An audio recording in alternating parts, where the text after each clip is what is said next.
صبح ہو جائے، تو اس لیے رسول اکرم صلی اللہ علیہ وسلم کے بارے میں یہ فرمایا کہ وہی رب ہے جس نے تجھ کو، یعنی وہ اللہ سبحانہ و تعالی ہے جس نے یا رسول اللہ آپ کو ہمہ تن کرم بنائے، یعنی آپ کے پورے جسم کو کرم ہی کرم بنا دیا. آپ کا پورا جسم سر سے لے کے پاؤں تک کرم ہی کرم ہے. ہمیں بھیک مانگنے کو تیرا آستہ دکھایا کہ ہم لوگ بھیک مانگے تو کہاں مانگے، تو اللہ نے تیرا آستہ بتا دیا کہ بھیک مانگنی ہے تو ان کی بارگاہ میں حاضر ہو جاؤ. تجھے حمد ہے خدایا، اے اللہ تیرا شکر ہے کہ تو نے ہمیں ایسا ایک بھیک مانگنے کی ایک ایسی جگہ عطا فرمائی ہے. اور یہ ہم لوگ صحابہ کرام کی زندگی میں دیکھتے ہیں، کچھ بھی ہوتا تھا تو حاضر ہوتے تھے رسول اکرم صلی اللہ علیہ وسلم کی بارگاہ میں کہ یا رسول اللہ کھانا ختم ہو چکا ہے، یا رسول اللہ پانی ختم ہو چکا ہے، یا رسول اللہ میں سنتا ہوں آپ کی حدیثیں یاد نہیں رہتی، یا رسول اللہ کھیتی سب سوکھ گئی ہے، پانی نہیں برس رہا ہے، یا رسول اللہ میری بکری مر گئی ہے، یا رسول اللہ میرا اونٹ بھاگ گیا ہے، یا رسول اللہ میرے درخت نہیں اگ رہے ہیں. یہ سب جو کوئی پریشانی ہوتی تھی لوگ رسول اکرم صلی اللہ علیہ وسلم کے پاس بھیک مانگنے آ جایا کرتے تھے. اور رسول اکرم صلی اللہ علیہ وسلم نے کبھی یہ نہیں فرمایا کہ اے میرے صحابہ میں آیا ہوں یہاں تم لوگوں کو ایک خدا کو ماننے کا سبق دینے کے لیے، توحید سکھانے کے لیے میں آیا ہوں. تو پہلے تم لوگ جاتے تھے اللہ کے علاوہ سے مانگنے، آج بھی تم اللہ کے علاوہ سے مانگنے آ رہے ہو، غیر خدا سے مانگنے آ رہے ہو، مجھ سے مانگ رہے ہو. یہ نہیں فرمایا رسول اکرم صلی اللہ علیہ وسلم نے، کبھی یہ نہیں فرمایا، بلکہ الٹا آپ نے تو اعلان کر دیا کہ انما انا قاسم واللہ یعطی، رب ہے معطی، یہ ہے قاسم، رزق اس کا ہے، کھلاتے یہ ہے. یہ رسول اکرم صلی اللہ علیہ وسلم نے فرما دیا تھا. تو اس لیے اعلیٰ حضرت نے یہ شعر لکھا کہ ہمیں بھیک مانگنے کو تیرا آستہ بتایا، تجھے حمد ہے خدایا، اور ہمہ تن کرم بنایا، یعنی آپ کا پورا جسم کرم ہی کرم ہے. اس کا مطلب یہ ہے کہ آپ کبھی نہ نہیں فرماتے تھے. کہتے ہیں علماء کرام کہ آپ لا عربی میں کہتے ہیں نہیں کو، آپ نہیں کبھی نہیں فرماتے تھے، صرف لا الہ الا اللہ میں، کہ نہیں ہے کوئی معبود مگر اللہ، اس کے علاوہ آپ لا نہیں کہتے تھے. کوئی کچھ بھی مانگے آپ ہمیشہ دیتے تھے. نہ یہاں حاجت، نہ یہاں کبھی رسول اکرم صلی اللہ علیہ وسلم لا کہتے، نہ کبھی اگر کہتے تھے، بس سب کچھ آپ کے پاس سے ملتا تھا. اسی کا مطلب ہے بخدا خدا کا یہی ہے در، نہیں اور کوئی مفر مقر، جو وہاں سے ہو یہی آ کے ہو، جو یہاں نہیں تو وہاں نہیں. یہی اس کا مطلب ہے. اور ہمہ تن یعنی پورا جسم. تو اب پورا جسم دیکھے رسول اکرم صلی اللہ علیہ وسلم کے جسم مبارک کی کیا شان تھی کہ دوڑتا ہوا جو خون ہوتا ہے، دم مسفوح، جو فلوئنگ بلڈ ہے، فلوئنگ بلڈ، قرآن شریف میں اس کو حرام اور نجس قرار دیا ہے. الدم المسفوح جو بہتا ہوا خون ہے. تو ایک حبشی صحابی غلام نے رسول اکرم صلی اللہ علیہ وسلم کی پیٹھ سے خون نکالا، پچھنا لگایا، کپنگ، اس نے کچھ خون نکالا. تو وہ نکالا جاتا ہے میلا خون، لیکن رسول اکرم صلی اللہ علیہ وسلم کا کہاں میلا خون ہوگا. آپ نے تو یہ اس لیے کیا تاکہ امت اس کو سیکھے اور اس کو سنت سمجھ کر کرے، تاکہ امتیوں کا جسم ہیلتھی بنے، اسٹرانگ بنے اور تندرست بنے. اس خون کو نکالنے سے جسم تندرست ہوتا ہے، بہتر ہوتا ہے، بیماریاں سے محفوظ ہوتا ہے. ہاں، خاص جگہ ہوتی ہے وہاں سے خون تھوڑا نکل. تو یہ ایک غلام نے پیٹھ سے نکالا، اور جیسے وہ خون دوڑتا نکلا تو اس نے فوراً منہ لگا کے پی لیا اس کو. اب یہ تو نجس خون تو نجس ہوتا ہے، اور حکم شرع تو یہ ہے کہ یہ ناجائز و حرام ہے. اور حکم یہ ہے کہ اگر کوئی پی لے تو اس کو الٹی کر کے نکالے، یہ حکم ہے. لیکن جب رسول اکرم صلی اللہ علیہ وسلم نے اس سے پوچھا تو انہوں نے کہا کہ یا رسول اللہ اس کو میں پی لیا. تو آپ نے یہ فرمایا کہ جاؤ، تمہیں جہنم کی آگ کبھی نہیں جلا سکتی. تو آپ کا ہمہ تن کرم، ہمہ تن آپ کا پورا جسم کرم ہی کرم تھا. اور اتنا نہیں بلکہ کئی روایات ایسی ملتی ہے کہ رات کے وقت میں رسول اکرم صلی اللہ علیہ وسلم جاگے اور آپ کو استنجا کی حاجت ہوئی تو آپ نے پیشاب کیا ایک برتن میں.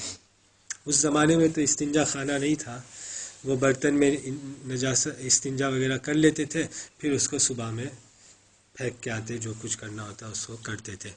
تو ایک مرتبہ رسول اکرم صلی اللہ علیہ وسلم کو رات کے وقت میں حاجت ہوئی، تو آپ جاگے اور آپ نے دیکھا کہ یہ برتن خالی پڑا ہے اور یہ اسی کے لیے ہے، استنجا وغیرہ کے لیے، تو آپ نے اس میں استنجا فرمایا۔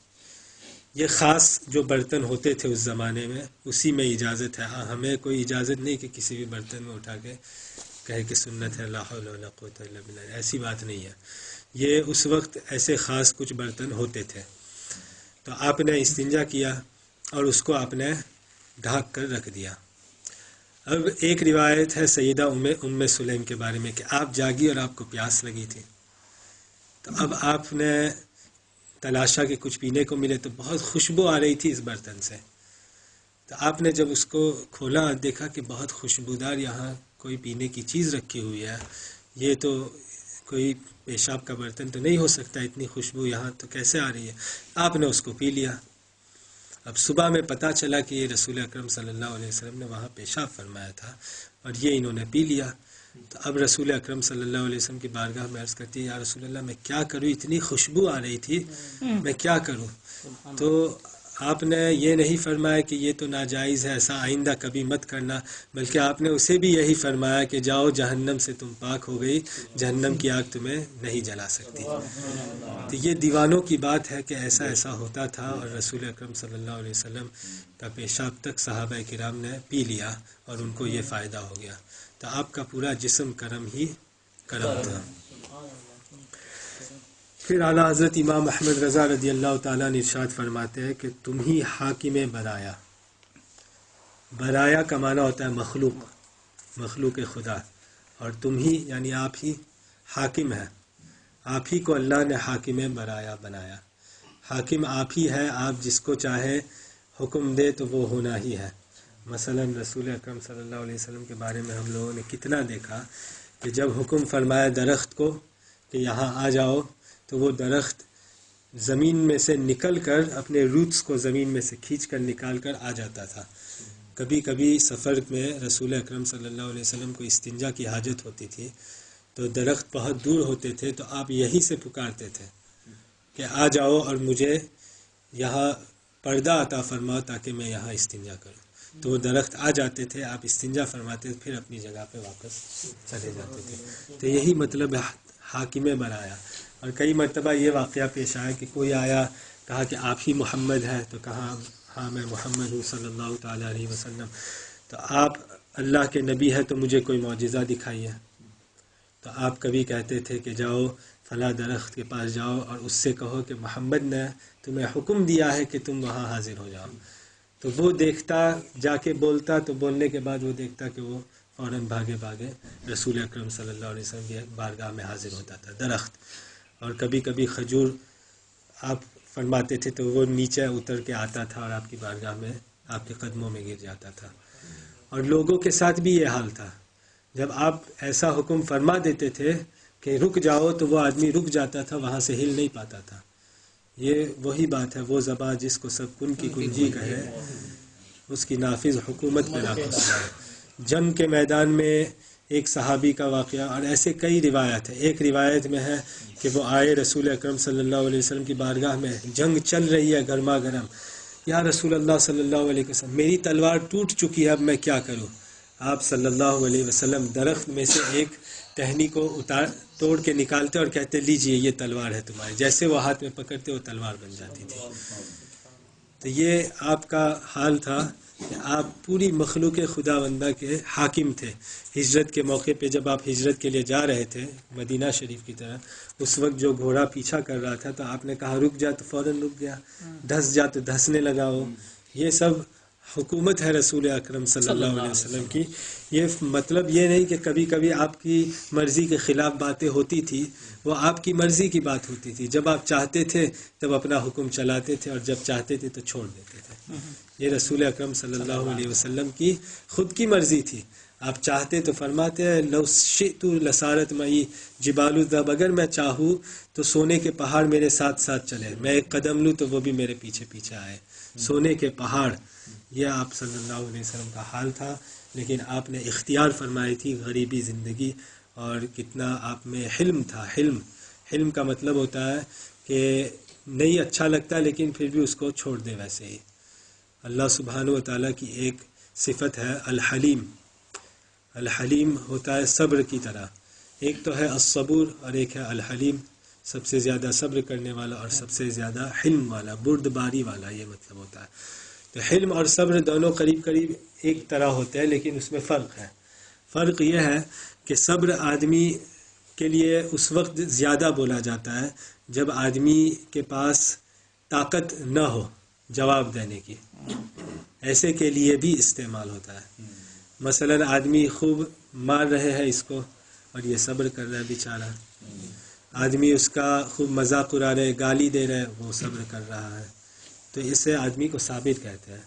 اور یہاں جب اللہ کے لیے صبور استعمال ہوا تو وہ اس معنی میں نہیں، اس معنی میں بھی استعمال ہوتا ہے. اب جب حلیم کہا جائے، حلم جب آدمی میں ہوتا ہے اس کا مطلب ہوتا ہے کہ جواب دینے کی طاقت ہے، واپس لڑنے کی بھی طاقت ہے، لیکن پھر بھی صبر کر رہا ہے. تو یہ فرق ہے. تو حلم جو ہے اللہ سبحانہ و تعالیٰ میں، اللہ کی تو صفت ہے الحلیم، اور یہ رسول اکرم صلی اللہ علیہ وسلم میں بھی بہت تھا کہ آپ چاہتے تو فوراً معاملہ بدل لیتے، لیکن آپ میں حلم تھی، حلم کی صفت تھی، اس لیے آپ اس کو چھوڑ دیتے تھے.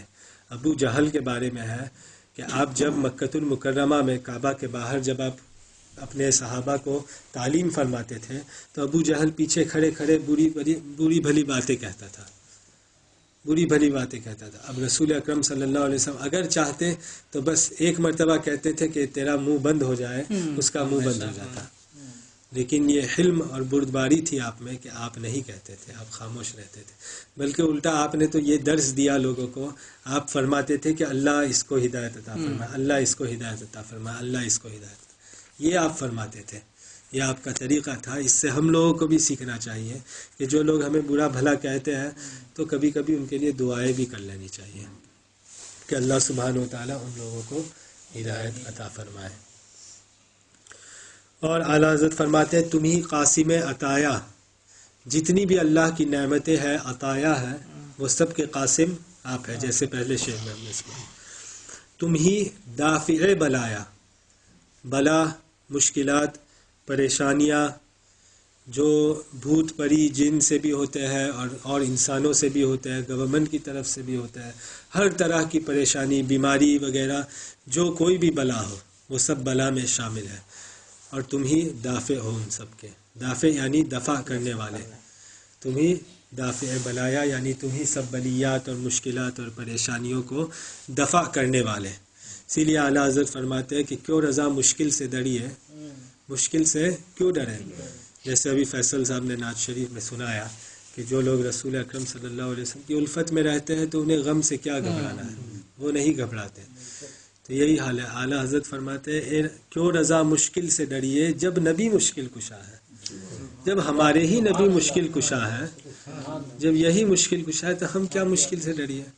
جب چاہیں گے تب آپ مشکل کشائی فرمائیں گے، اس مشکل کو دور فرما دیں گے. اور ہم لوگ تو بریلوی لوگ ہیں اور ہمارے بزرگان دین کی کیا شان ہے کہ اعلیٰ حضرت خود فرماتے ہیں کہ کیا فرمایا آپ نے، بول بالے میرے سرکاروں کے. اس طرح جو شعر ہے اعلیٰ حضرت کا کہ بول بالے میرے سرکار، کیسے آقاؤں کا بندہ ہے رضا. یہ فرمایا آپ نے کہ ہم تو چاہے گنہگار ہو، ہم کیسے بھی ہو، لیکن کیسے آقاؤں کا بندہ ہو. ہمارے آقا لوگ کیسے ہیں، کیسے آقاؤں کا بندہ ہوں رضا، بول بالے میرے سرکاروں کے. میرے سرکار لوگ اتنے بڑے بڑے ہیں، غوث اعظم ہے، خواجہ غریب نواز ہے، یہ جنید بغدادی ہے، اور کیسے کیسے امام ابو حنیفہ اور اتنے بڑے بڑے بزرگان دین ہیں ہمارے. ہم لوگوں کو کیا پریشانی ہے، ہمارے سرکار لوگ تو بہت بہت بڑے لوگ ہیں. یہی اعلیٰ حضرت فرماتے. اور فرماتے تم ہی شافع خطایا. خطایا یعنی غلطیاں، گناہ، چاہے چھوٹا گناہ ہو یا بڑا گناہ ہو، کیسا بھی گناہ ہو، کیسی بھی بھول ہو، خطا ہو، آپ ہی اس کے شافع ہیں. شافع یعنی اس کو معاف کروانے والے، شفاعت کرنے والے ان سب گناہوں کی. کوئی تم سا کون آیا، آپ جیسا کون آیا ہے یا رسول اللہ صلی اللہ علیہ وسلم. آپ جیسا کوئی اس دنیا میں آیا نہیں ہے. انشاءاللہ اگلے ہفتے اس کے دوسرے اشعار کی تشریح کر لیں گے. اللہ سبحانہ و تعالی ہم سب کو رسول اکرم صلی اللہ علیہ وسلم کی سچی محبت عطا فرمائے. آمین بجاہ النبی صلی اللہ علیہ وسلم برحمتک یا ارحم الراحمین.